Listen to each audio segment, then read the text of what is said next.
So if reelected, the kind of the concrete projects which I would like to see through. So it's not me accomplishing them, it's the city accomplishing.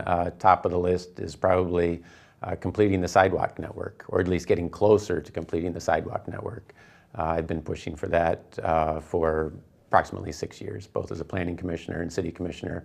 And we're very close, hoping actually before Election Day that the City Commission will have the opportunity to consider taking action on bonding for a big chunk of our sidewalk network that's still missing. And this gets to all of us being able to get wherever it is in those community interactions with our neighbors, with local businesses, kids going to school, anybody going to parks, whatever it might be. So there's that top of my list.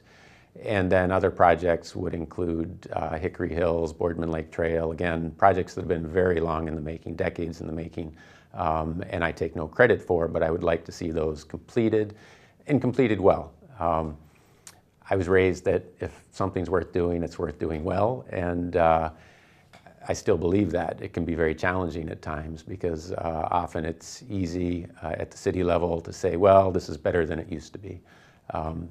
And yes, sometimes we do need to go with that, but whenever possible, it's nice to complete a project that we as a city can be proud of. Aside from those more concrete projects that I would like to see through, what I'd like to be able to accomplish if elected to serve another 4 years is to bring an increased understanding both to the City Commission and to the public as far as the what I would consider carrying costs for our infrastructure. So whether it's operation and maintenance, we have a complex system. Everything's complex, I suppose, but we've got a lot of infrastructure that maybe some of the original funding was provided by the state or federal governments, but that funding's not there to replace it. So we have the SAW grant, which we were fortunate to work through when I was on the advisory committee for that, stormwater and wastewater, a very significant grant to try to understand what our infrastructure is for stormwater and wastewater. And kind of the key takeaway for me from that is that the results, if you will, estimated that we could spend $2 million a year in Traverse City on our stormwater infrastructure forever.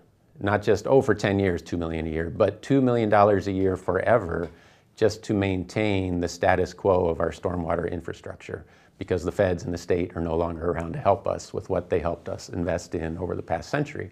That's a daunting number because right now we spend maybe $400,000 a year, but we don't have a dedicated source of funds for that.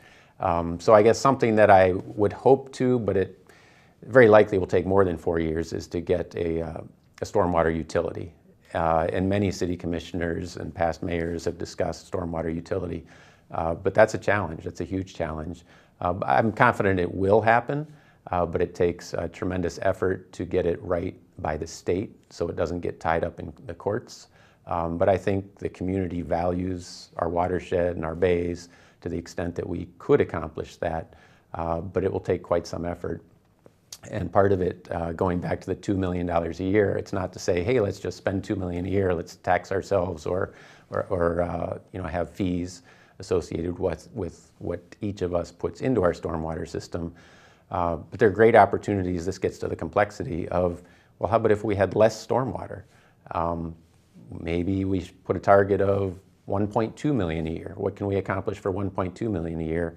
And how do we reduce our stormwater burden by the 40% to get us down to 1.2? What if our residential streets were a little bit narrower, or bump outs in mid-block sort of thing, and a little bit narrower? So because our streets and our surface parking lots are huge contributors to our stormwater burden. And again, there's tremendous opportunities. And I would like, again, the City Commission and the public to have a better appreciation, not just of stormwater, but how our hard surface, our stormwater, our trees, all the salt we need to put on our roads in the wintertime, the plowing, everything comes together as far as operation and maintenance costs.